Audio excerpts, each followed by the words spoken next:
You were talking before about Lenny Dykstra showing up at your stew with a briefcase with a gun in it. Yeah. Which that's pretty fucking Was scary. it like a handgun? Yeah, so Lenny Dykstra rolls with a piece. He's got a handgun. For a while, on Part of My Take, we had him as our chief financial correspondent. Well, he founded that magazine for like athlete-trepreneurs. Yes. You know? Yes, he founded a magazine for current players, I think. He was like, here's how to spend a lot of money while you're an athlete. That's something that they need a lot of help with. Yeah, I mean, if there's anything athletes need help with, it's having CTE, then starting a restaurant that fails, and then they have a weird family falling out with a brother-in-law, and then go bankrupt. Right. So you're going to want to have your appetizers be called kickoffs, and then your desserts are extra points. All right. What if you in the bathroom? Hear me out here. You have autographed memorabilia, but it's not from you. It's from a less well-known player because you want to monetize your own memorabilia. I like that idea. I also like having toilet paper that has like your big rival's face on it. That's always a classic. And like other celebrity restaurateurs, bathrooms cameras for all the women who are going to the bathroom in there. You're actually perfectly describing Jerome Bettis' restaurant. I was there like a month ago, and it's almost the exact same thing, except the urinals, you can just look out over. I think they have TVs in there where you can look at the dining room. So you go to the bathroom, take a piss, and you can just make sure that your girl's still being respectful of you while you're gone from the table. You know, the saddest... I told you not to use your phone while I'm gone. The saddest casualty, someone from Milwaukee, the saddest casualty of the Ryan Braun steroid scandal was that it was the death knell to his two restaurants that he had in Milwaukee. One of which was a scratch Italian place, which it was sort of like a bro pasta restaurant. And then he had another one that he co-owned with his buddy Aaron Rodgers.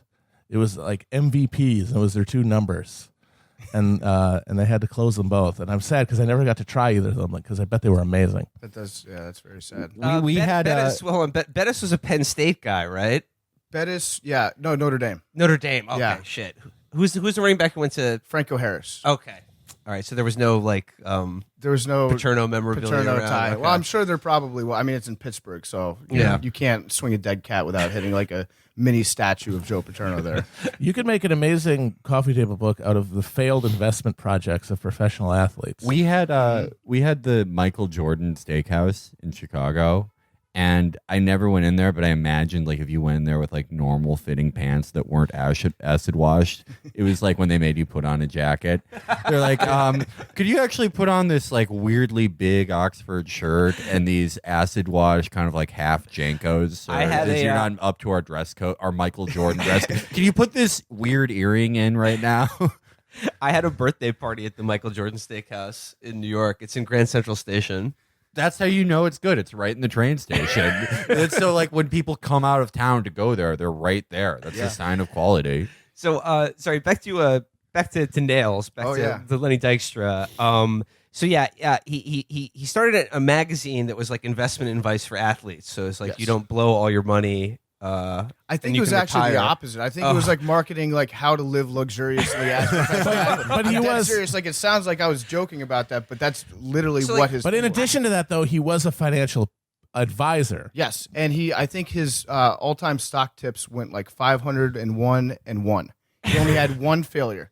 That he'll tell you all about it in his book. Actually, it's 501 and 2 because we called him. We were in Vegas and we had like $700 that we won on some bet. And we called up Lenny and we said, "Hey, Lenny, should we put this money on red or black?" And he said red. We put it on black, and then red hit, so he lost his $700. So he's 501 and 2. But yeah, Lenny, we used to have a lot of fun with Lenny. We'd call him up and ask him if every time there was some sort of like locker room talk in the news, we would have him as our locker room correspondent because he was just a weirdo. He just loved to talk about like, oh yeah, nobody eats pussy like me. Like, if you ever heard him on Howard Stern, they just had him on to like talk about all the cunnilingus he's performed in his life, and hearing him talk about it with like his missing teeth is just ridiculous. I saw there's like a picture someone put online of a Lenny Dykstra signed baseball card that they got at one of those like autograph conventions, and Lenny signed it, and it was like to a kid or something. And Lenny signed the card like, I don't know how much pussy you got, but there's no way it was as much as me. Yeah. Lenny Dykstra. That's very true. One time we had Kurt Schilling on the show. This was like, I forget why we wanted to talk to Kurt Schilling, but we kept him on hold for like Politics. yeah, obviously. politics. We wanted to pick his brain. We kept him on hold for like 5 minutes, and we had our hold music was Beyonce singing the national anthem at the Obama inauguration. And so we kept like cutting in on be like, hey, Kurt, are you doing okay? And then I would be like, yeah, Kirk, where should we transfer you to? Like asking him like who he's trying to speak with. Then we put him back on fake hold, keep playing it. And we asked him, once we finally had him on the show, we said, so you shared a locker room with Lenny Dykstra. I bet you guys had a lot of fun back in Philly, huh? And his big funny story about Lenny Dykstra was, yeah, Lenny was great. One time there was a female reporter in the locker room, and Lenny had a boner, and he just kept staring at his boner and then looking at her and then looking at his boner again. It was hilarious. And we're like, yeah, that sounds... Can't make this up, man. What a guy. What a guy. So I bring up Lenny Dykstra and his magazine that's his Success Win magazine for athletes. Yes. And I remember watching HBO's Real Sports with Bryant Gumbel, and it was a segment hosted by fucking Bernard Goldberg, the guy, author of the great book 100 Sickos Who Were Screwing Up America. He did a segment on a package on Lenny Dykstra about like, you know, you may think this guy is a goofball, but he's actually a genius. And it was all about like, you know, he took over a chain of car washes and now he's a millionaire, and he's like, he's Mr. Deals. Like he plays the stock market, and he's a genius. And then years later, they did another segment on Real Sports that was a follow-up with Bernard Goldberg, where they were checking in on Lenny after he had lost all his money and completely shit the bed. And I never forget, Bernard Goldberg asked Lenny Dykstra, who's like, again, slurring and like being sullen, like, how much money do you have in the bank? Like, how drastic are your finances? And he goes, money? What the fuck you want? You want some fucking money? I got $70 right here. And he takes like crumpled bills out of his pocket.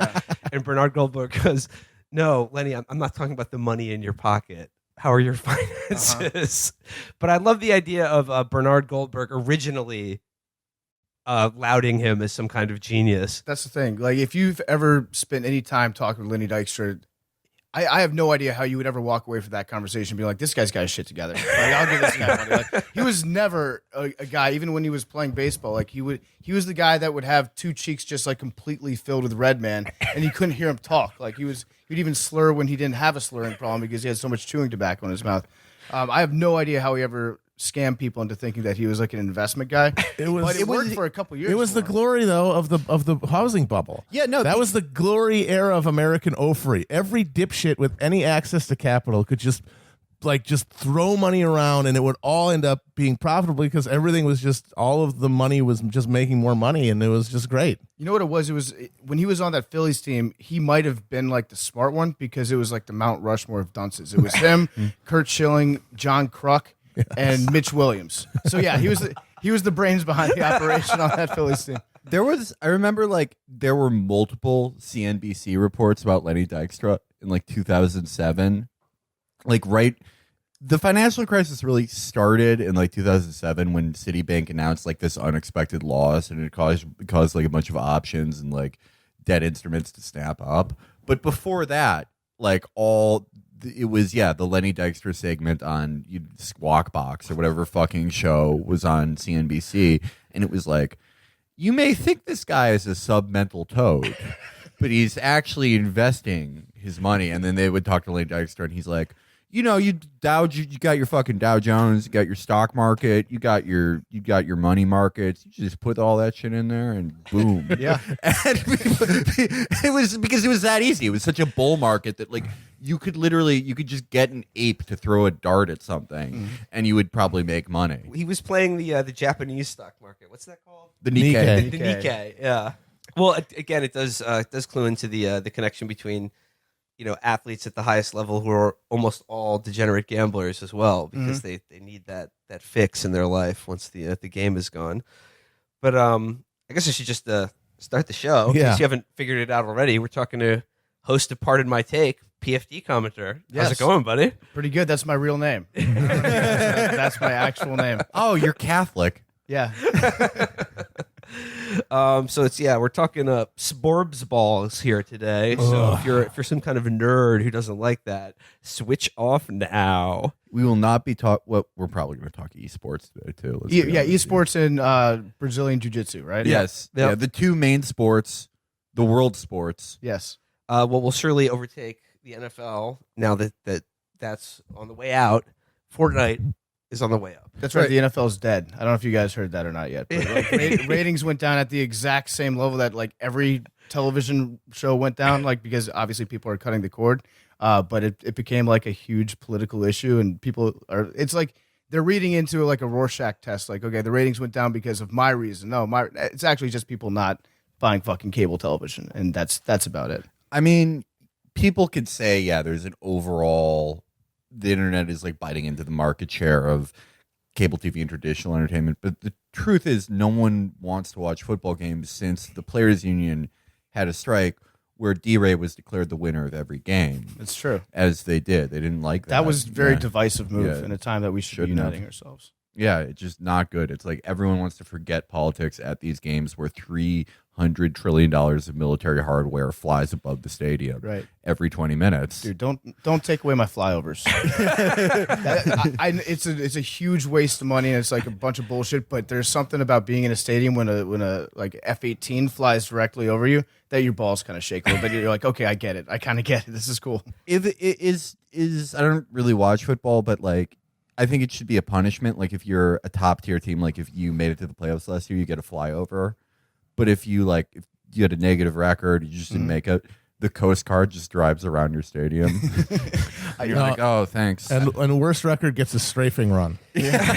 I think that's a good point. I think the solution to the anthem thing is just only the team that won the Super Bowl should be the only team that's allowed to stand for the national anthem because they're winners, and that's what the flag represents. The flyover of the Super Bowl is actually the only successful combat mission for the F-35. I'm pretty sure that one would crash if they tried to fly over a stadium. I want to talk about the NFL anthem stuff with you, but before it is the NBA Finals right now. Yeah, so. Let's talk basketball, and you're the perfect person that I wanted to ask about this. Can you explain to me the hilarious story about the Brian Colangelo's fake Twitter accounts and the owner of the 76ers? I mean, the story's unveloping as we speak. Okay, so where are we at so far? So what's happening, what we know for facts are that there were 5 burner accounts at least. And they would respond to like egg avatar. Are we talking here? Egg avatars. One was called Eric Jr. One was like Sixers with like 9 numbers after it. But they would reply to stories to like members of the media or sometimes players even, and offer up very sensitive information about stuff that was going on inside the building that he would be the only person to know about, or he would be one of a handful of maybe 3 or 4 people that could possibly know about it.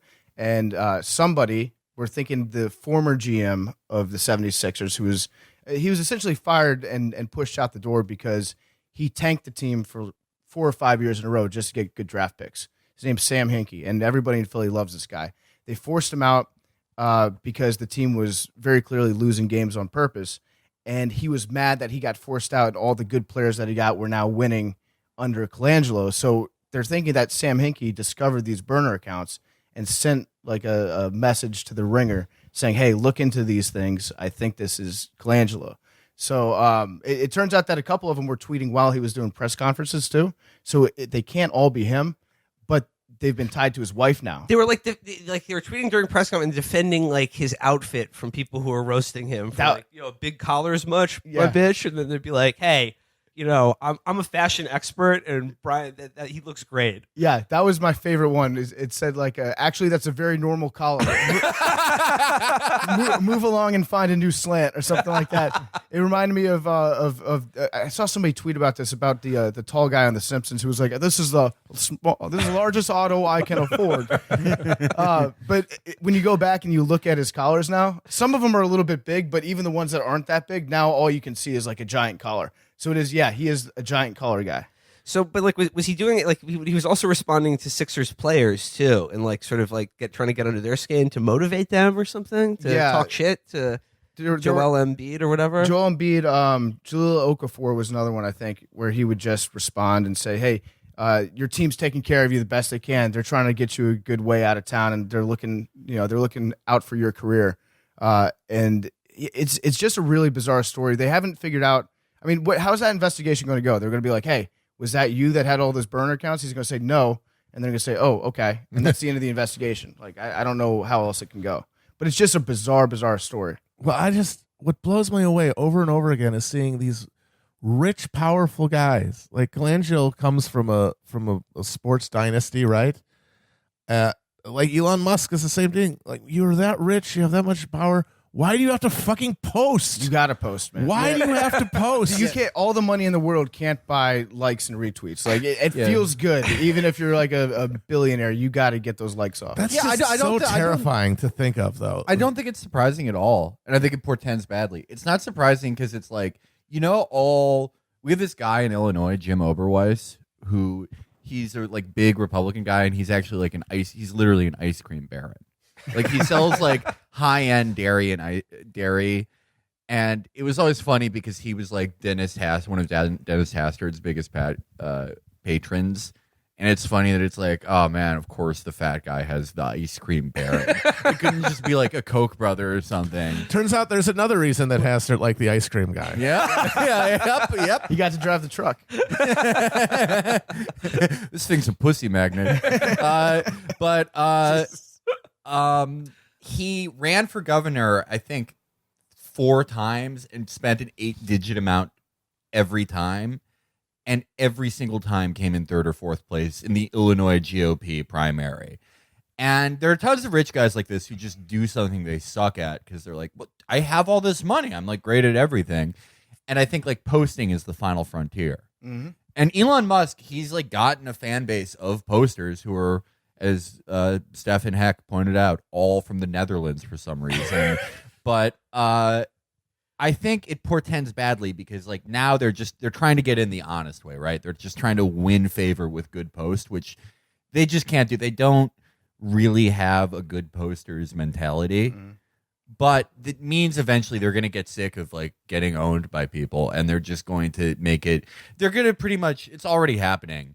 You're not going to be allowed to like fuck with a rich person on the internet much longer, I think, because they're going to be sick of this shit where people like where it's like one realm they don't have control over. You're going to get banned just for like, I don't know, telling Elon Musk that all the grime songs sort of sound the same or something. They should, like that dating website, Elite Singles.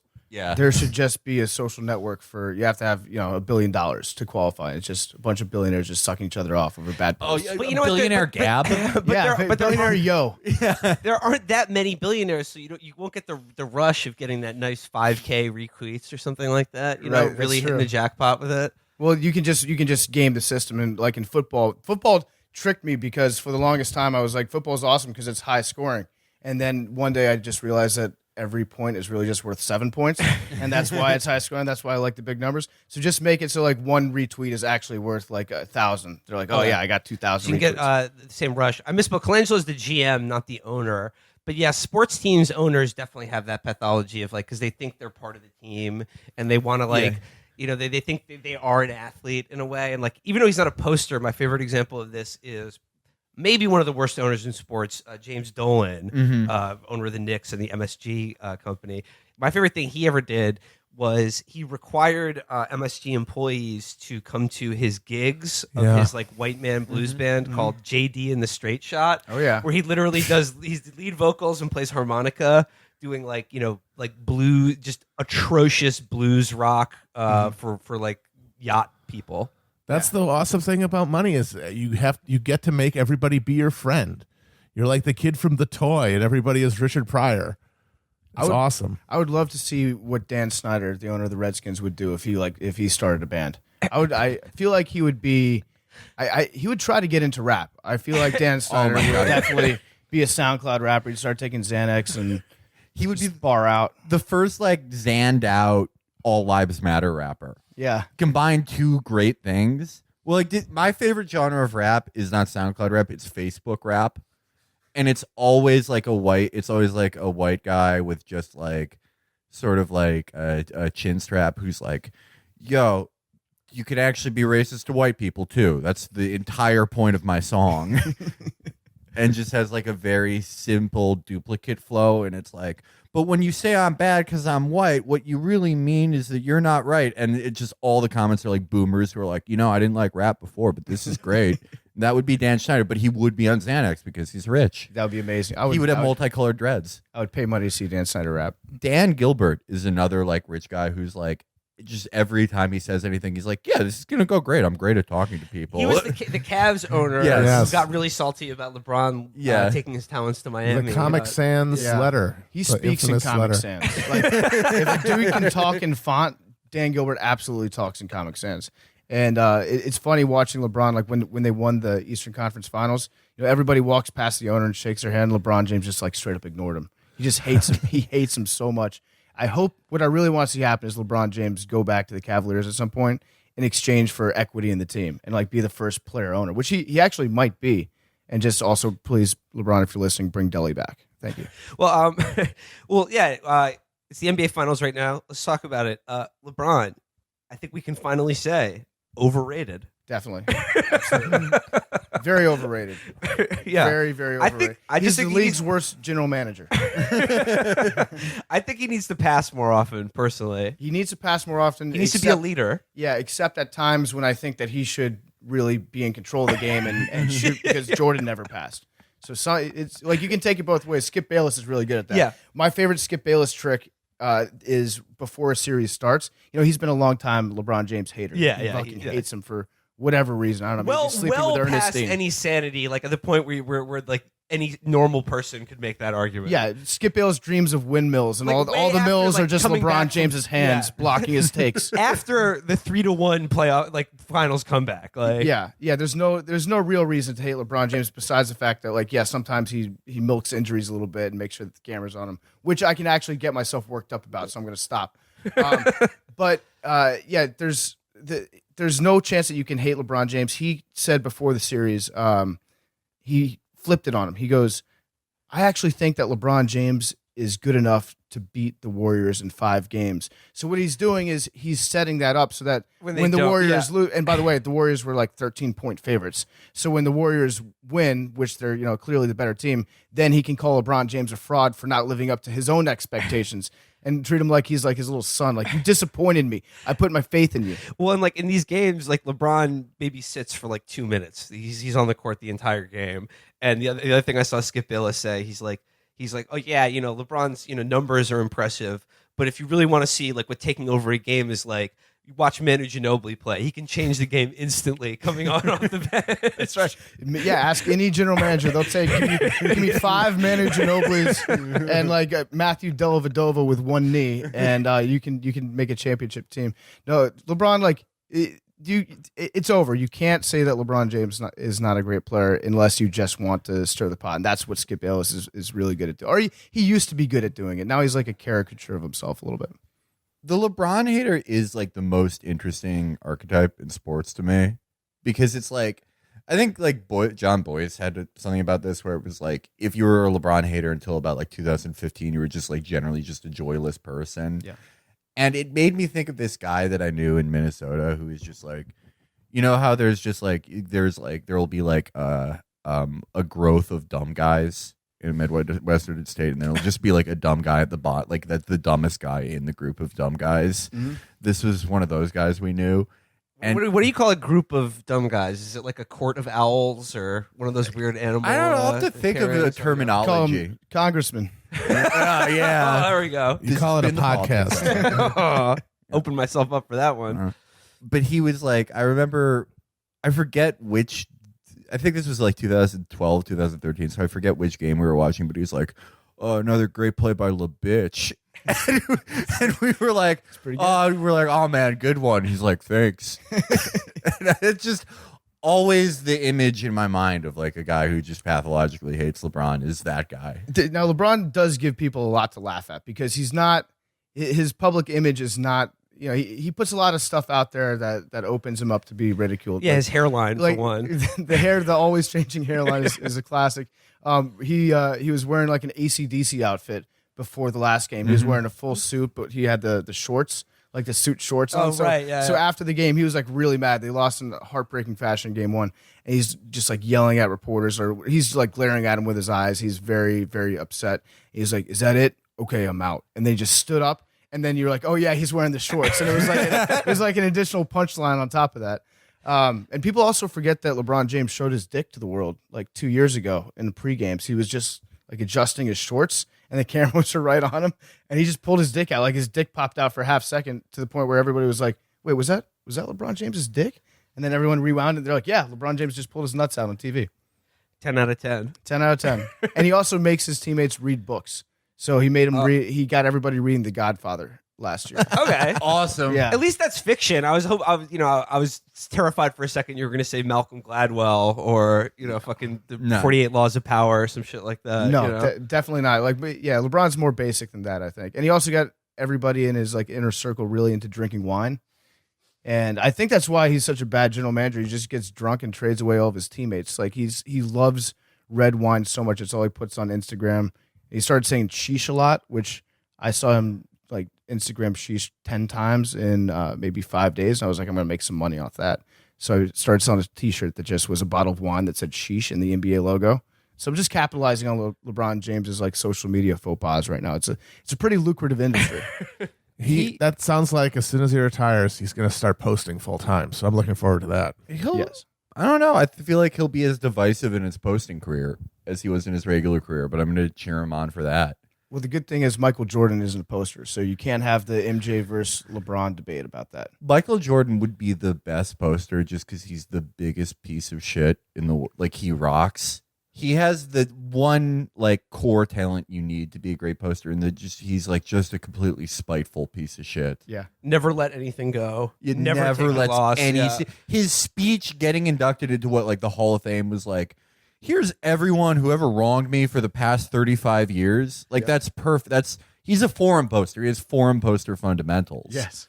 But the LeBron, I didn't know about the LeBron Godfather thing because that's one of the greatest dumb guy works of fiction of all time. Yeah. Like dumb guys love the Godfather. They think there are good lessons in there. Yeah, and he if you watch closely, every game he'd be walking through the tunnel, they'd show him holding the book, and he had his bookmark in there, and the bookmark never moved. It was just like it was just a prop for him to just let people know that he was reading books. Oh, I just love the part in there where the Godfather eats spaghetti and goes, to respect somebody, you must know them. But to know them, you must respect them. Yeah. That's really, I love that part. It's funny because everybody around LeBron James is such a fuck up, and he's so good that it's funny to watch him deal with all these people that are just like so clearly inferior to him. J.R. Smith, obviously the king. boneheaded move Yes. at the end of game one that's now the mean, but J.R. really is the king. Like, Yes. he's the best. The classic, you trying to get the pipe tweet, drinking Henny out of the bottle, smoking blunts.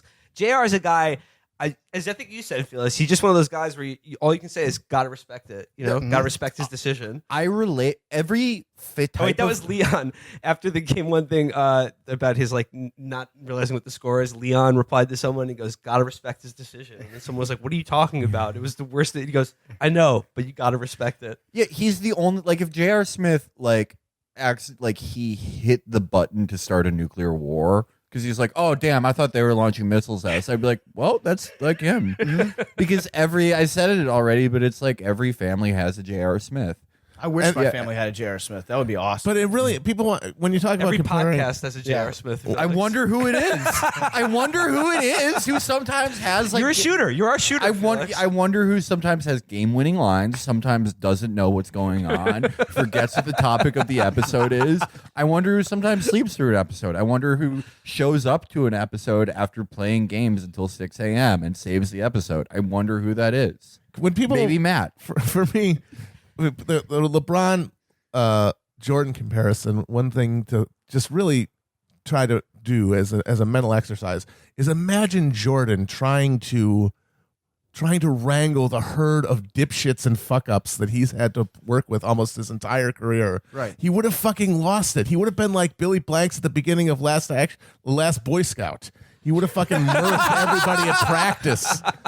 The idea that he could have handled people who just this chronically fucking incompetent is just not something that would work. No, he punched Steve Kerr in the face, and Steve Kerr is like the most competent Yeah. teammate of all time, and he couldn't even. He deal would with have his he would have bullshit. fucking rolled J.R. Smith in the carpet and dropped him into fucking Chicago River. Well, as others have pointed out, Jordan was basically the only human being in history with the power and the dragon energy to rock the Hitler mustache Yeah. after Adolf sort of ruined it for everyone else. and But nobody said shit to him. he was in a Haynes commercial Yeah. with Yes. a Hitler mustache. Yes, Stephen Haynes IV was on set going, "That's fine, Michael. You do you." We gotta love those tagless undershirts. Though. That is the That was a revolution. The tagless the undershirt bacon was collar. a huge game changer. Everyone complained about bacon collar. Not anymore. Yeah. I still don't know what the fuck bacon collar is. Oh, it's where the like ripples. Yeah, Where your right. shirt Like- looks like a shirt. Yeah. all Sam- my shirts have that. So Colangelo could use some of those fucking just low profile collars. Michael Jordan, like, I can't explain what he dressed like. He dressed like what I imagine like Erdogan's sons dressed like just huge, not really baggy jeans, but they were sort of like, you know, the wet waving tube men. Yeah, they were like that. They were like that. They looked like that around his like legs. the things that are in front of a car dealership Yeah, that are that's like just going but nuts. acid wash, Okay, but also yeah. kind of like salvage looking. Michael Jordan, like, I think there was a period from about 2009 to 2013 where I didn't see a picture of him not wearing a corduroy jacket with like really tubular jeans. No, his fashion is impeccable. Like the acid wash jeans, he should release his own line of jeans. Like the Jordans, yeah, we get it, man. You can move shoes. By the way, that whole Republicans buy sneakers too thing, he never said that. That's just like a common thing that you say to sound smart, and I say it all the time to trick people into thinking I'm smart. He never said that, but now Clay Travis named his book after that quote that Michael Jordan never said. That's the perfect Clay Travis thing. That's the perfect conservative thing. Just taking a quote that no one ever said. Yeah, and attributing it to Thomas Jefferson. and turning it into a wine. As George, Republicans buy as Thomas shoes said- too, you know. as George Orwell once wrote, it was the best of times. They were pretty good times. Yeah.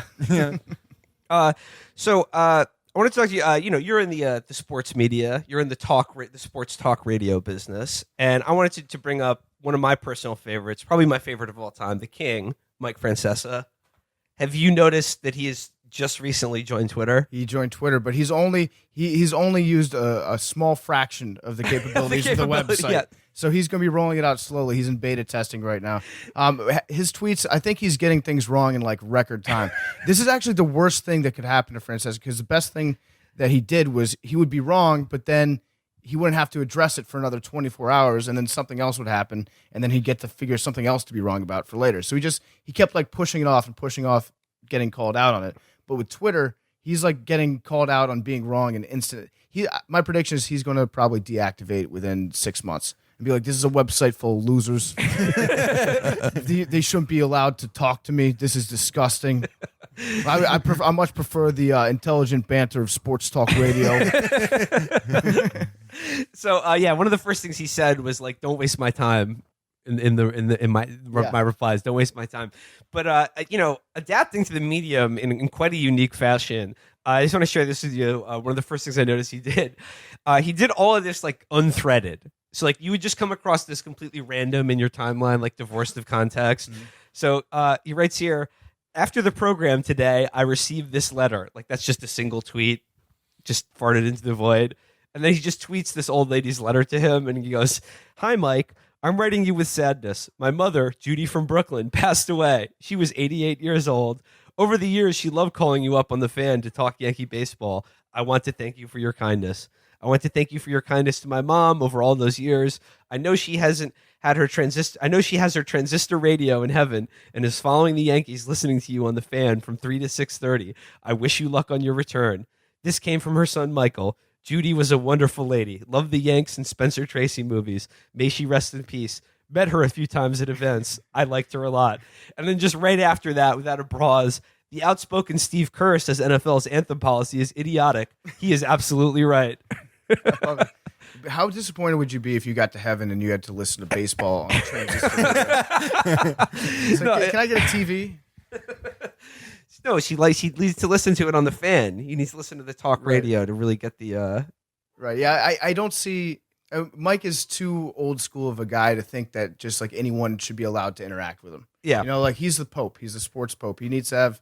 He liked it better, I'm sure, when he had like some sort of filter where he could look at the screen of callers that he called in, and this guy thinks that they should trade Derek Jeter. Yeah, let me talk to him. He sounds like he knows what he's talking about. Like he liked being able to filter out the takes. This is going to be too much for him. Maybe like some lucky fans can be buried with Mike Francesa in the afterlife, and when they go to have like because people are listening to him in heaven, they can be his servants in the afterlife, working as call screeners for him in eternity. None of you people on here on this website, none of you have the insight or class of Tony Blue Balls from West Orange. I originally had the idea. I wanted to make a Chris Russo parody account to troll him on Twitter, to just respond to everything he says. Mikey, you're crazy. I like it. I love it. Yeah, but I don't know. He's like a legend, and so I'm glad he's back on the air. Just for the video clips that you get to watch of him falling asleep while people are trying to talk to him. Or like when people call up and just make up players' names and ask for his take. Oh, that guy's a bum. He's a fraud. So just lastly on Francesa, I'm wondering, did you ever read the New Yorker profile of him? The New Yorker did a talk of the town piece about Mike and the Mad Dog back in the day, and it contains one of my favorite, like probably my favorite paragraph that's ever been in the New Yorker of anything that's ever appeared in there, and I just want to share it with you guys right now. This is from, again, a profile of Mike Francesa and his former partner, Chris Mad Dog Russo, New York area sports talk radio legends. It says here, Francesa and Russo have grown so accustomed to talking to each other about sports that they, even when they are talking about something else, they sound as if they're discussing a faked punt or a quirk in the Yankees schedule. A few years ago, circumstances placed the two of them for an hour or so in a hotel room together, a rare occurrence. When they are on the road, they often stay in separate hotels. I always stay in the best hotel, Francesa told me. Chris Carlin, their producer at the time, who now has a show of his own on WFAN, walked in to find them watching The Horse Whisperer. Carlin started to speak, but they shushed him. On the TV screen, Robert Redford was breaking up with Kristen Scott Thomas. When the scene was over, Russo said solemnly, Mikey, he had to do it. He had to do it. It was the right move, dog. Francesa replied, the right move. That's how you know you're dealing with like a real sports guy. When every single conversation sounds like it's like a solemn post game talk with like someone you just lost a game with, like that. The fact that they only speak to each other using sports metaphors is perfect, and it's not like it doesn't really explain anything interesting about their friendship or their relationship. It just speaks to the fact that when you spend 40 years doing nothing but watching sports, that's your only context that you have to go off of. So like Francesa he probably doesn't know who the vice president is right now if you ask him, but he can tell you who like the bench coach on the Yankees is. He also had a tweet just yesterday. It was May 29th, the birthday of one of my favorites, JFK.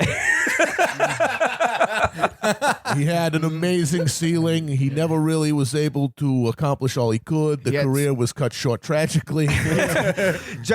Driving through Dallas in an open-top car. Bad move, Mikey. Bad call. He was injury prone. What can I say? Well, he did have a bad back. That's why he was on all those pills. But outside Francesa, like who's your favorite like sports media blowhard? Jay Mariotti. Yes. Not even a question. Jay revolutionized the game. He was an amazing example of consistency with his ridiculous takes for 15, 20 years. Didn't he get but he's had sort of a fall from grace though, right? He used to be like a mainstay on, Around the Horn. Yeah. And then he fell even lower than that. Yeah. He ran into some legal issues. We'll put it that way. Ozzie Guillen started to butt heads with him when he was in Chicago, and that it triggered Jay to go into this like big spiral. And once Ozzie Guillen started making fun of him, it turns out that everybody else that had ever worked with Jay Mariotti had something bad to say about him too. And then he went out to the West Coast, and he's been working on a book, by the way. He tweets about it pretty frequently. He's working on a book that's just compiling people's tweets that are saying mean things to him. And it's gonna revolutionize the game. And he also he thinks that, but when our book comes out, he's going to realize that we've beat him to the post. Right. That's exactly what our book is. He's also got a podcast, or he had a podcast with Woody Page, the guy that he used to go head to head Around the Horn with. who also has like sexual harassment issues as well. Woody, I don't know. I don't think Woody can find his dick, honestly. Like, he's got one of those like bloated faces. I'm sure that his fupa is just enveloping his crotch right now. But they did a podcast for like 2 weeks, and then Woody was like, I can't even handle you anymore, Jay. So now it's just Jay Mariotti doing unmuted. It's awful. It's awful. So I like Jay Mariotti a lot. I mean, I gotta say, Woody Page was great. All the old guys on Around the Horn. That was when sports were great. Back when they first it was realized the true golden age. I was actually talking to Matt about this the other day. Yes. About real unemployment fail son hours. Absolutely. Where it's like you get up of a day and like the goal is, how can I make it to 5 o'clock when the sports talk comes on, and then I can watch Sports Center, and then it'll be the evening, and I can I won't have to torture my conscience with my own ineptitude and uselessness. Yeah. So yeah, once that Around the Horn came on, I was like, whew, safe. Oh, Another day in the books. It truly was the Algonquin Round Table of the early 21st century. The real battle was like getting between 3 o'clock and 5 o'clock when you have to watch the Steve Wilkos show. And all sorts of grim. weird- yeah. Grim tidings, I indeed. solved that issue with Mike and the Mad Dog because the Yes Network would play their show on TV from like 3 to 6 o'clock. So that got me through a lot of dark moments. Another big hero of mine is Rick Reilly. I gotta say, Rick Reilly has lived the best life. So Rick wrote. He wrote the he was a feature writer for Sports Illustrated for maybe a dozen years, and then they moved him to the back page, which is like Where the it's just first thing. musings on golf Musings on golf and being a father and shit. and just a lot of crocodile jokes about like their teeth. He was a big tooth joke guy, so he'd be like, "This guy's busier than a crocodile dentist," and he would use it once a month, like the same joke. And then he was such like an attraction. People would always read that stupid column at the end of Sports Illustrated that ESPN came in. I think they paid him like $3 million a year, but they didn't really know what to do with him. They were just like, we need Rick Reilly. We need his mojo over at ESPN. And so they got him there, and then he started plagiarizing himself, where he would actually just copy and paste his old articles and just rewrite them. And they're like, Rick, what are you doing? You can't do this. And then he kept doing it over and over and over again. And they just put him on the sidelines for the last like 4 years of his contract, getting paid $2 million a year to do nothing, to do absolutely nothing. And now he lives in Italy, where he makes jokes on Twitter 24 hours after an event happens. And you can set your watch. Rick wakes up the next day on the Amalfi Coast or whatever and says the exact same joke that somebody tweeted 24 hours. So it's like Bobby Bonilla still getting paid by the Mets to do nothing. It's exactly, yeah. I remember I was on an airplane with him one time. I walked past him. He was in first class, of course. And I remember, because I'm not a bad flyer, but I always kind of get morbid before I get on an airplane because anything can happen. And I remember thinking, well, there's no way this plane's crashing.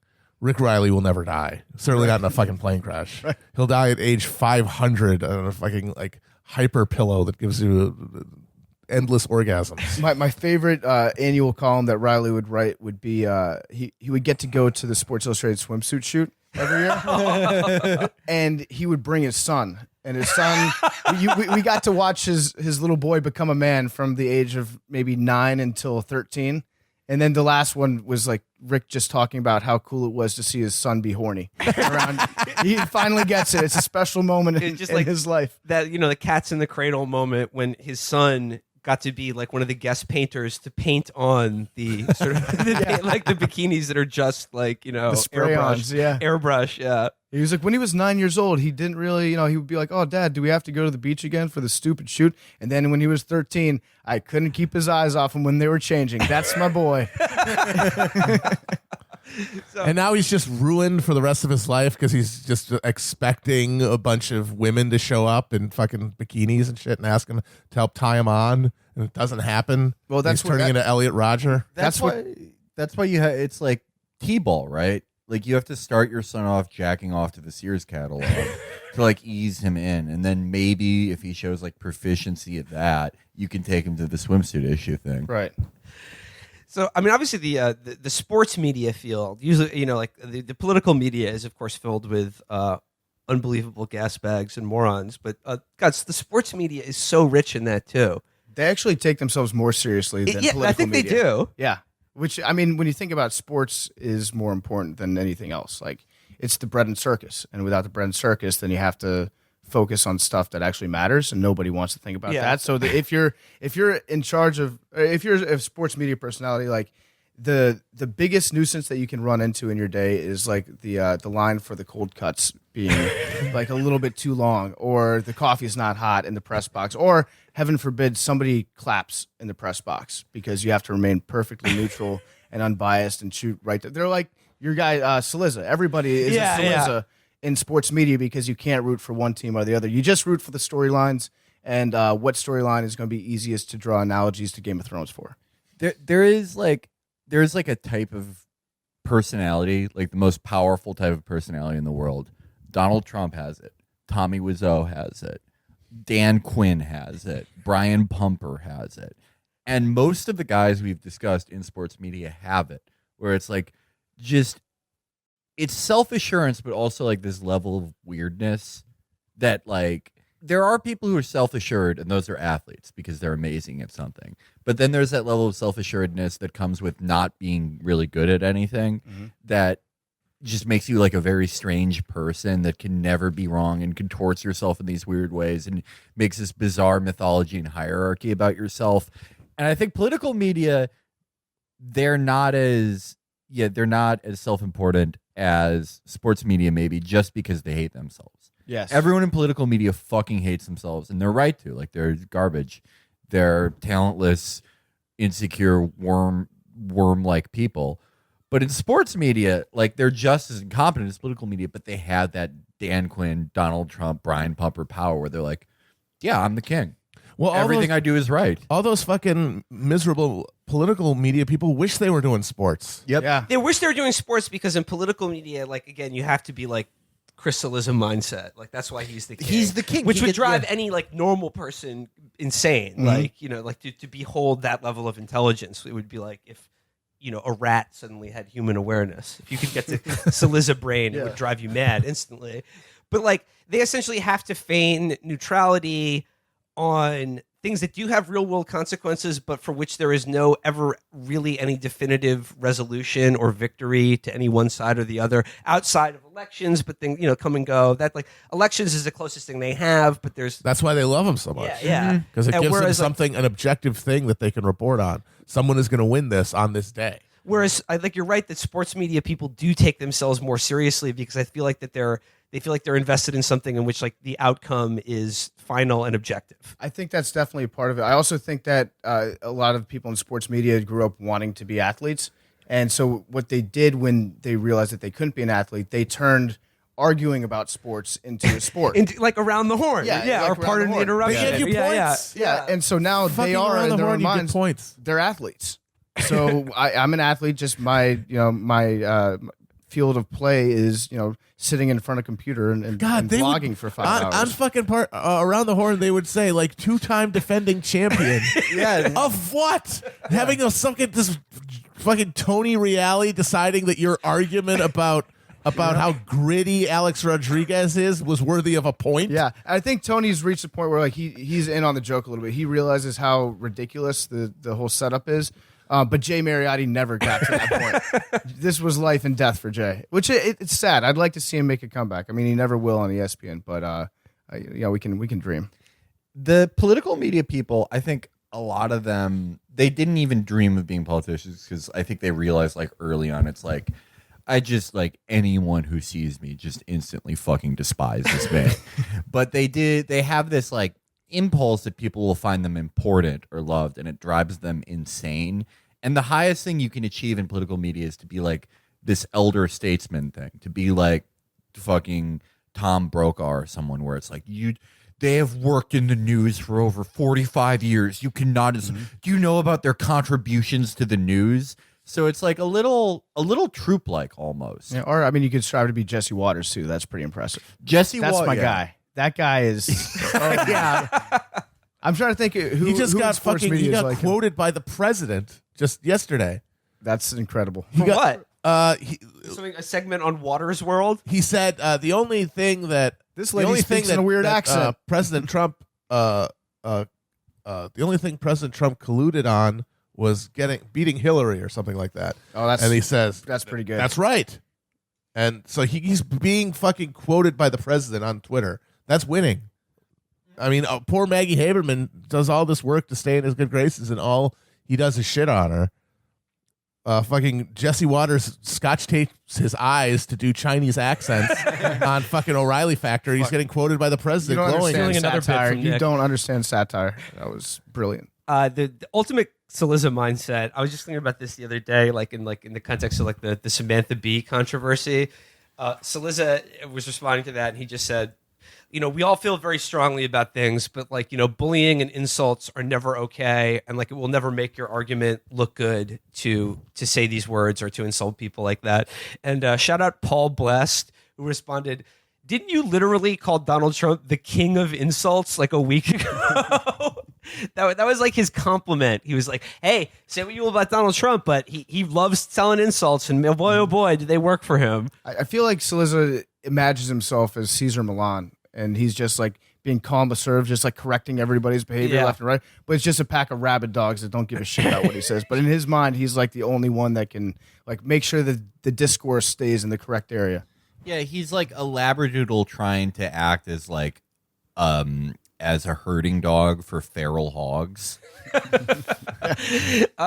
So they're there's the political media and the sports media, and obviously Saliza he has to cover people like Trump and those clowns in Congress, but sports you have to cover athletes. So who, in your opinion, who's the funniest athlete? Who's the biggest brain genius athlete right now, or just anyone in general, all time? I mean, J.J. Watt could be an elaborate performance starter. J.J. Watt might actually be the National Guard paying the NFL $10 million a year to engineer a big marketing campaign for joining the military, because he's basically Captain America. But I don't think he's that self-aware. I think, if I'm being honest, I think Chris Long is pretty fucking funny. He's got into this thing recently where he trolls hockey Twitter by praising NBA players and saying that they're tougher than hockey players. And the whole joke is obviously everybody knows that hockey players are fucking tough, right? Okay, yeah. That one idiot on the Capitals last night skated into the boards and broke his nose in pregame, and he was out there for his first shift and didn't miss a beat. They've had guys almost die on the ice and beg to be checked back into the game. But Chris likes to make fun of the fact that hockey Twitter is probably they're the most sensitive group of people out there. We call them the please like my sport people. If you ever talk trash about hockey, they will swarm you. And so he just goes over the top. He's like, you see LeBron James play 40 minutes last night. You never see a hockey player play that way. And he'd be like, hockey players take too many breaks and they go on these shifts, and it's just a mark of a lazy athlete. And of course, the joke is also Chris Long was a third down pass rush specialist for the Eagles and the Patriots. So he plays 1 out of every 6 or 7 snaps out there. But then all the hockey players were I think the Daily Caller wrote a blog about Chris Long's problematic hockey tweets and how he was using it to actually trash the NHL, not understanding the context whatsoever. But he's pretty funny, I think. I have an entry from MMA. Okay, let's hear it. Little backstory. In the UFC's flyweight division recently, Jared Brooks was attempting to slam his opponent, Jose Torres. He had him he was holding him above in the air, and he's trying to slam him down to the mat to get him down there and knock him out or submit him. And in the process, Brooks knocked himself out. And this is after the fight. This is on Twitter. He's adding Jose Torres. You're lucky that I knocked myself out. You didn't do shit to me that whole fight. Just seen you after fight interviewed. Well played. But if we run that shit back, I beat you 9 times out of 10, and the only time you do is me KOing myself. So he's saying that there's always going to be a 10% chance of himself knocking himself out.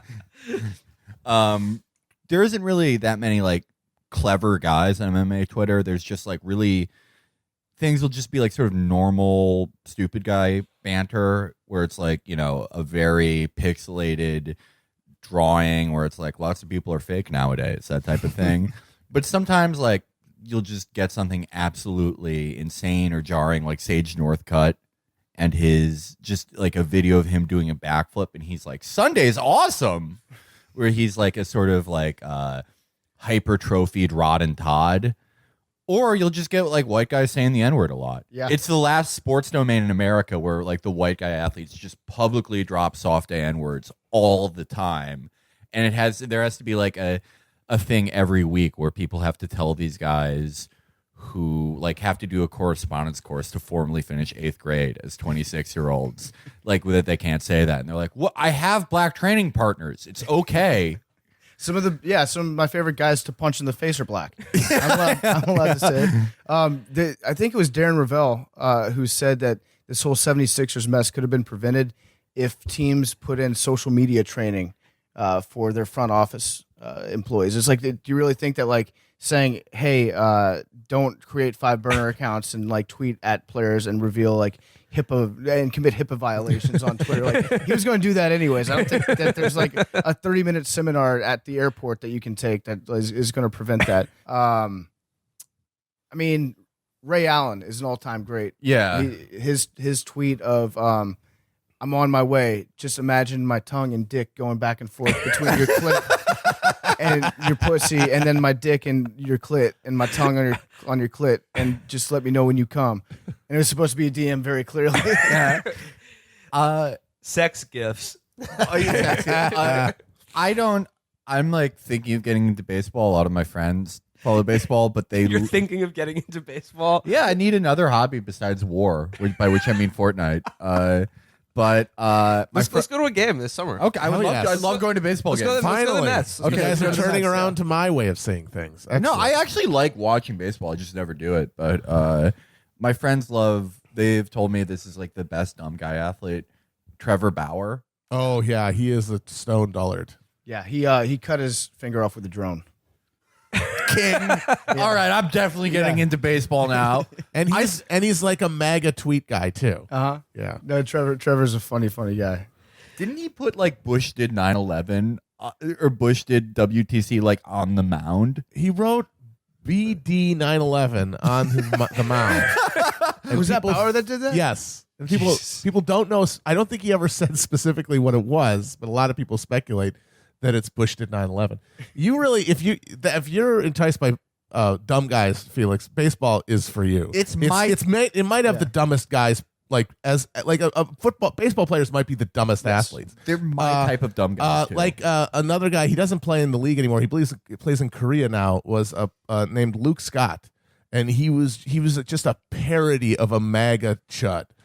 He would just do casual racism in the locker room, and he did a thing, I think it was for ESPN, where he just drove around in his car and talked about how he liked to keep the doors unlocked because he wanted to encourage a carjacker because he had a gun in his glove compartment, and he was just willing to shoot anybody who tried to steal his car. He was just doing bait car for himself. Yes. He definitely had a dashboard cam on himself, though. Yeah. Baseball players seem like they're my types of dumb guys, like the very like self-assured, like stupid white guy. Oh yeah. Well, they all want to be cops. Yeah. Like the whole baseball code thing. It's all these guys getting to be police officers. Like a guy like Brian McCann, who's a longtime catcher. His whole thing is policing the unwritten rules, making sure that nobody walks too slowly around the bases when they hit a home run, or too fast either. There's there's a precise speed that you have to round the bases, or else you're showing up the pitcher and he will fucking end your shit. And there's a lot of them like that. They have cop mustaches. They just wish that they could have a gun. If they could play baseball with like a police utility belt and gun and a fucking and the taser and shit, they would love it. I think umpires should have guns. Actually, umpires, referees, especially in football. Make sure that you like if someone comes at you and they're arguing, that's a stand your ground situation. I was brought up to respect authority, and I think that there should be a halftime gun kata show. Yeah. If I like the idea of officials having guns, but not like an out carry, like stuffed into their belt, so that if somebody comes and starts yelling at it, they can just casually lift the front of their shirt. Mm-hmm. You know, like in Menace to Society or whatever, and then just put it away and get them to walk. Yeah, I'm also a big fan of the unwritten rules. Those are my favorite arguments to get into. Like, well, this guy bunted to break up a no hitter. Should we throw a 99-mile-an-hour fastball in his face? And then like last week there was a slide. I think Rizzo on the Cubs slid into home plate like a little clumsily, hit the catcher, but then the Pirates didn't throw at Rizzo the next time he came up to bat. And so it's then like, wait, are the Pirates disrespecting the unwritten rules by not enforcing the unwritten rules? And then the Cubs should throw out the Pirates to make sure that next time someone disrespects the unwritten rules, you respect the unwritten rules and you beat them next time. Yeah, and the idea that the enforcement mechanisms for these things that are it's just basically like a ladies' tea party situation. It's like it's the baseball equivalent of like extending your pinky when you're drinking your tea. The punishment for that should be having a professional athlete throw a fucking baseball at your fucking head. Mm-hmm. That's the punishment that fits the crime. Whoa, hold on a second. Wouldn't our politics be better, if these norms could be enforced by throwing a fastball at Mitch McConnell's head? Well, maybe there'd be more bipartisanship if there was enforcement of the unwritten rules of politics. What Matt said was perfect, though, because it's the perfect, like, Midwestern, Southern dumb guy shit, where it's, like, tons of just, you actually break it down, it's all catty bullshit. Oh, yeah. It's all like, you're a fake friend. You owe me gas money. You took my headphones. Well, at least I raised my kids. Like, that type of thing. But it just always ends in spectacular, horrifying violence. So it's perfect. Like, this is my sport. After John McCain is uploaded to an AI and becomes president and finally bans the UFC, I'll be happy to go to baseball. I think that there's something to that. Like, there needs to be enforcers in politics. Like, each party should have, like in hockey, you got one tough guy.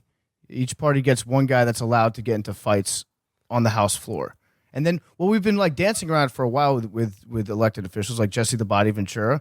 Like Lamar Alexander. Yeah, there you go. If you're going to have Jesse the Body and you're not going to use him to start a fight, like, what's really the purpose there? Yeah, if you had Senate goons, Yeah. like, imagine just a guy when John McCain like triumphantly returned in his wheelchair, and the Democratic goon, like, I guess, are there any athletes who ended up they usually end up as Republicans, right? Yeah, right? Jim Bunning, Steve Largent. Yeah, if you have them just show it, like, imagine he just like tips McCain over the press gallery in the second row, and they're like, oh, okay, we have to let like I guess the Republican goon would be Dennis Hastert. He was a wrestling coach. He was a wrestling coach, yes. Well, there was one guy, one visionary who had an idea on how to enforce norms on politicians when they're playing baseball, but it might be a little ahead of his time. They actually did have a goon one time. It was Jim Traficant. Yeah. He would just threaten to kick everybody in the crotch if they like didn't sign his letter of intent to abolish the IRS or whatever.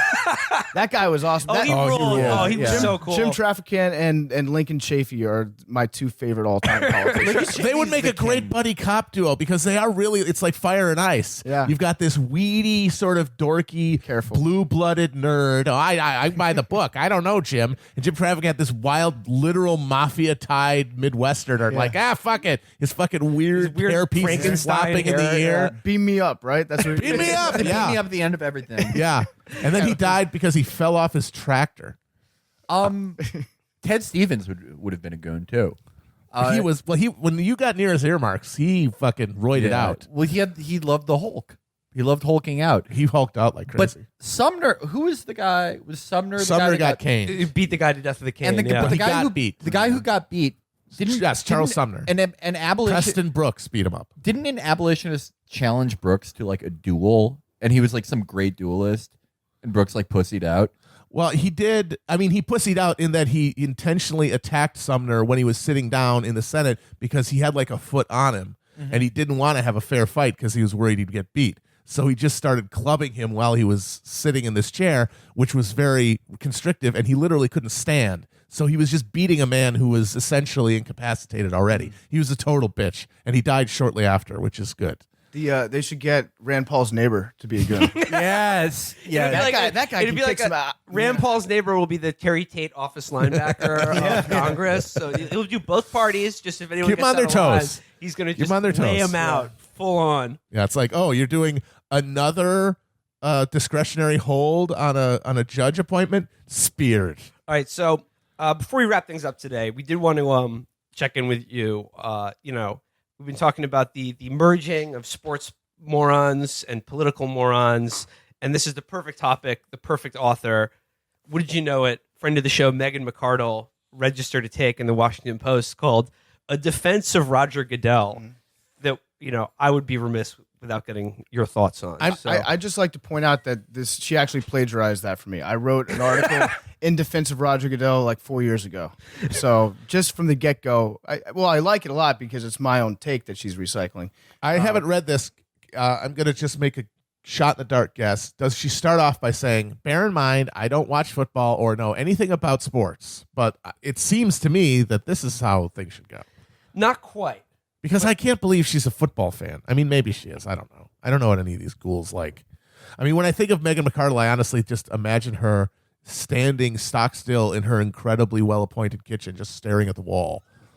I think the basic Or premise... just cutting fucking carrots until she has a giant pile of them. Like Clooney and Burn After Reading. Yes. I think what she's like getting at is that Roger Goodell is in a tough spot. Yeah. And therefore, we shouldn't be allowed to criticize him. It goes back to what I said about, that's exactly what she's going to do. It goes back to my J.R. Smith thing. You just got to respect his decision. You got to respect Goodell. Yeah, he gets $30 million a year. His job, he has a great job. I mean, his job is to be paid $30 million a year to just get made fun of. Yeah. Like his job is to deflect any criticism from the owners and just take it himself. He's the world's most compensated dunk tank clown. Yes, that's so the perfect way of and describing. taking the heat in this regard would be like this new policy that if NFL players want to kneel for the national anthem, they have to do it in the locker room. You have to stand if you're on the field. This is the new NFL rule. Yeah, well, that would actually have been more easy to understand than what they ended up doing, which was they leave it up to the team to stay in or out of the locker room. But if you come out for the national anthem and you either kneel or show disrespect to the flag, which is a very nebulous term, like is facing away from the flag disrespect, is like 90 degrees away. Is that disrespect? Just sort of subtly rolling your eyes, like, oh. What about doing a jerk off hand motion? Yeah, jerk off hand motion or crying like no Sean Moreno. Like, is that disrespectful to the flag, or is that actually should you get like an extra 2-point conversion? You have to cry. Patriotic? You have to cry. It's not respectful to see the flag and not weep at its sight. Game doesn't start until John Elway comes on the side. Yeah.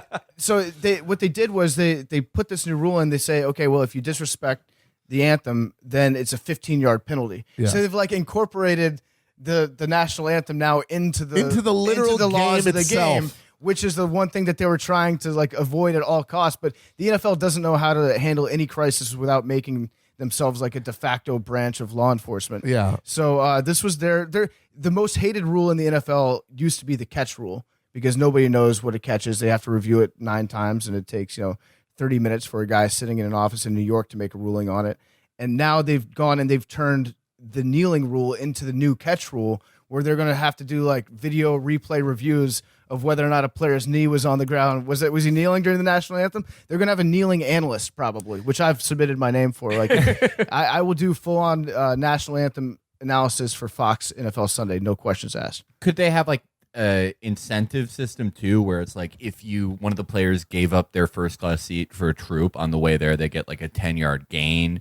Or if like you're scouting players in college, if you see like a lineman at FSU or something knock out an atheist professor, he gets just like a first round draft pick. I think that's a great idea. Yeah, well, J.J. Watt would be the league MVP for sure. Yeah, absolutely. I have he was an the idea. hero of Marine Todd. I've got an idea. How about they just don't play the fucking national anthem before a goddamn sporting event? Yeah, it's now kind you're of getting ridiculous. Whoa, Matt. Yeah. Like the thing is, it's like everyone takes it for granted, but why stop there?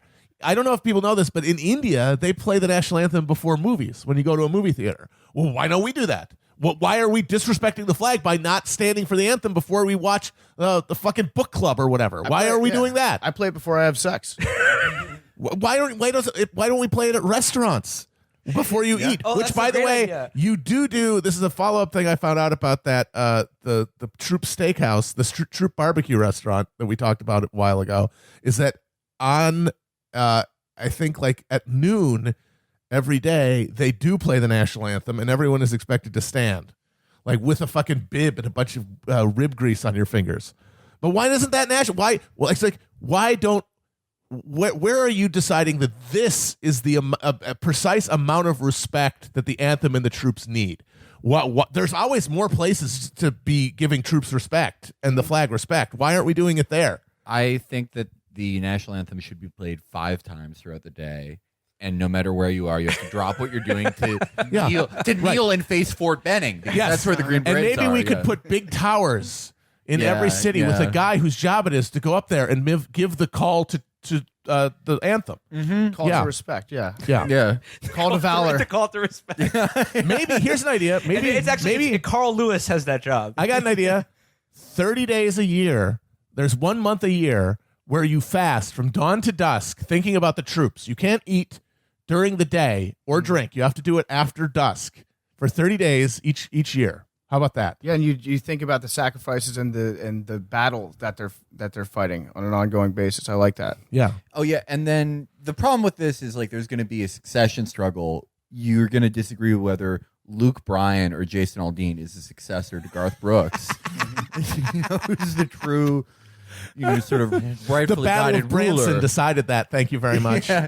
That was an inconclusive battle. Aldean's forces were surrounded, but they sort of emerged as a stalemate. And also, Luke Bryan worships fire. Okay, he crawls around the floor. He crawls around the floor of CMT Studios like a snake. It's disgusting. The Luke Bryan people go every year. They make a pilgrimage to Branson and they flog themselves with cowboy belt buckles. Yeah, the government of Tennessee is under fire for safety hazards at the Grand Ole Opry Hajj. The problem was the Jason Aldean forces just didn't have the high ground. Well, if you look at, I think it's in Pittsburgh every year they have the Kenny Chesney concert and the aftermath of that. That's basically the Hajj for country. Oh, it is 25. Yeah. I just saw this. 25 tons of garbage were recovered from the Kenny Chesney concert. All right, let's dive into McArdle's defense of Roger Goodell. So she begins by writing, "Whatever you think of Roger Goodell, commissioner of the National Football League, you should recognize that he's trying to solve a genuinely hard problem, or rather 2 hard problems. On one hand, he's trying to maximize the audience for NFL games. At the same time, he's also trying to negotiate the same fraught racial politics that our nation has been struggling with for centuries, but in miniature and in prime time." So those are the 2 problems he's trying to solve. Nearly 70% of NFL players are black. Why wouldn't those players want to use their privileged position to highlight one of the most pressing problems facing their community today? But the last time the Nielsen Year in Sports report broke down the numbers in 2013, football viewership was 15% black, but 77% white. Only 35% of whites are sympathetic to the Black Lives Matter movement, which seems a reasonable proxy for their sympathy for the kind of in-your-face protests that refusing to stand for the national anthem It's represents. totally in my face.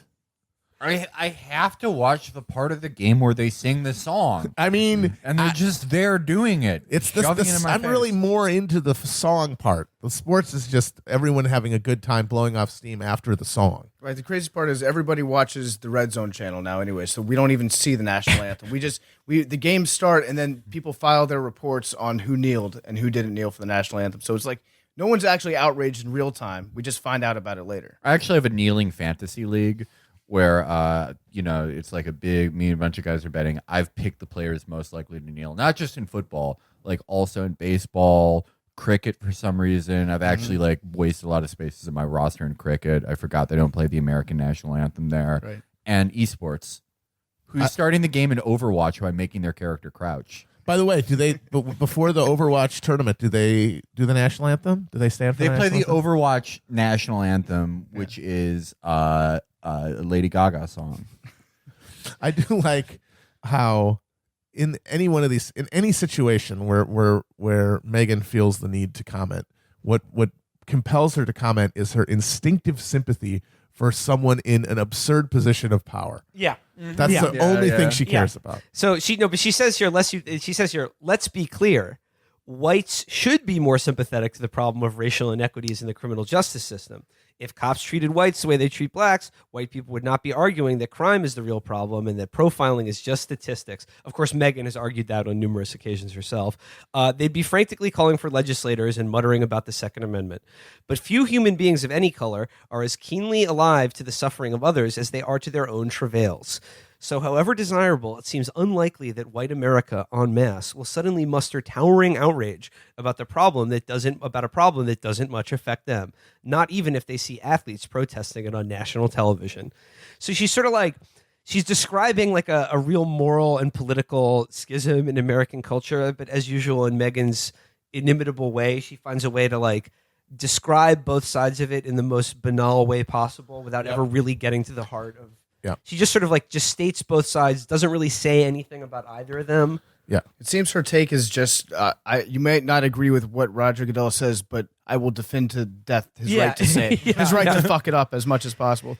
And there's really no take that she has coming out of it. But I think that there is an elegant solution that the NFL could employ, which is like, let's skip past this First Amendment bullshit and let's just say, let's bring back the Third Amendment, and you should be allowed to kneel for the anthem if you quarter a troop. You have to room and board with a troop for that week, and then you have permission to kneel. So she describes that NFL viewership is down 17% since 2015, which, as you've pointed out, is just all TV ratings are down that same. Also, right. football is bad now. Football games are hard to watch because they've done all these rule changes, and they take forever. It just seems to me that they're more boring than they used to. Oh, Matt, you're right, though. She goes, attendance and public perception about the NFL are also hurting. There's a robust debate over whether the protests are contributing to the decline, but we'll sidestep that since I know little about the sport, and the opinions of people who do know something There we go. largely seem to be conveniently correlated with their opinions about the protesting There players. we go. So again, she's never ever going to say, whether it's right or wrong, whether an athlete should be able to kneel for the national anthem and not have their job threatened, or White supremacy. Yeah. Opinions differ. Yeah. So she goes, the decline of football may be inevitable, but even so, it's probably a bit much to expect an NFL commissioner to say, I guess we're doomed, and seek meaning in the impending death by sending the league on, quote, a suicide charge against racial inequality. That it just literally they were wearing detonation vests and killing the cops that were protecting them. It's unbelievable. And she goes, I'm not going to read all of this, but she goes, the solution that the league's owners actually chose was the kind of mushy compromise America used to specialize in, designed to please no one but satisfy everyone. McArdle believes that is like the height of morality.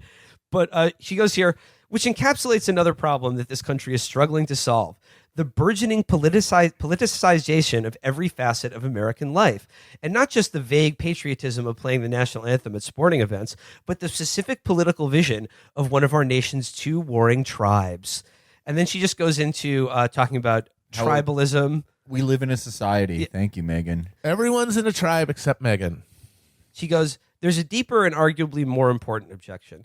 A healthy society needs to foster spaces where we forget about our political divisions and unite over something else.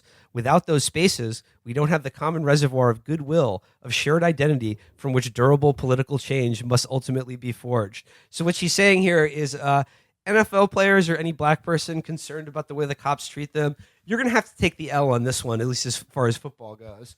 Because it's a space that we all need to come together in.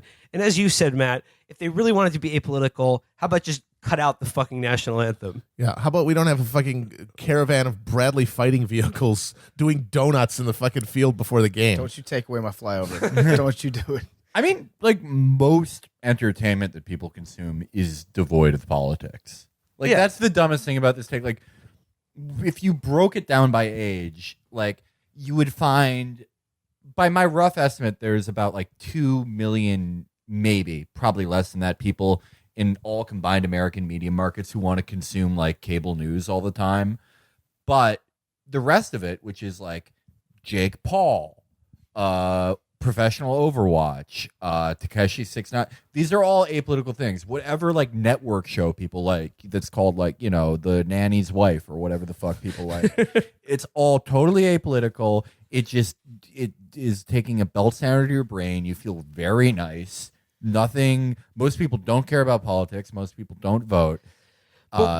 Essentially, what Megan is doing here is creating equivalency between Kaepernick or any politically active African-American athlete who wants to use their platform to highlight the injustices in America's judicial and policing, and someone who gets insanely mad because for 10 seconds at the beginning of their weekly wing and beer fest, they have to look at someone who disagrees with them. Like she's saying like that is like equally intolerant, or like that's equal hostility. Sort of hostility. You're being hostile to the fucking corn-fed rube racists who make up the NFL fan base. She says most people don't want to immerse ourselves in politics 24/7. In fact, most people can't stand it. But like she's saying, like it's 10 seconds, it's 5 seconds, and most people never watched it before this. People had, and Kaepernick was doing it for a while, and nobody even noticed. Right. At first, he was like sitting on the sidelines. Yeah, he wasn't even kneeling, and then I guess he talked to maybe Nate Boyer